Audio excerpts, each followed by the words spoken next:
పడిపోయిన తర్వాత అక్కడ స్థానికులు ఎవరైతే ఉన్నారో వాళ్ళే అక్కడ స్థానికులందరూ కలిసి ఆ కార్ని వెంబడించారు. ఇటు పోలీసులు కూడా ఆ కార్ని స్వాధీనం చేసుకున్నారు.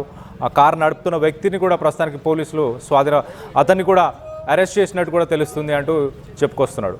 నేను షాద్ నగర్కి వెళ్తున్న సమయంలో మొత్తానికైతే చాలా స్లోగానే వెళ్తున్నా. అదే సమయంలో ఈ ఘటన చోటు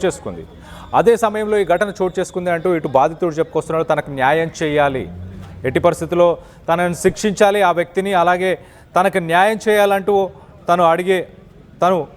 తన బాధను వ్యక్తపరుస్తున్నాడు. సో మొత్తం మీద ఇటు మైల్దేవరపల్లి పరిసర ప్రాంతాల్లో ఈ ఘటన చోటు చేసుకుంది. నన్ను గుద్దేసిన తర్వాత నేను 3-4 పల్టీలు కొట్టిన తర్వాత పక్కన పడిపోయినాక ఆ బైక్ని ఆ కారు అలానే లాక్కుపోయింది.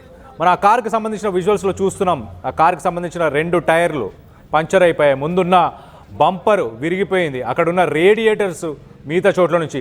ఆ కారు మనం చూస్తే కనుక విండ్షీల్డ్ మెయిన్ గ్లాస్ కూడా పగిలిపోయింది. అంటే ఈ ఘటన జరిగిన సమయంలో ఆ వ్యక్తి ఆ విండ్షీల్డ్ మీద పడి మరి పక్కన పడిపోయాడా, మొత్తానికైతే ఆ విండ్షీల్డ్ కూడా పగిలిపోయి ఉంది.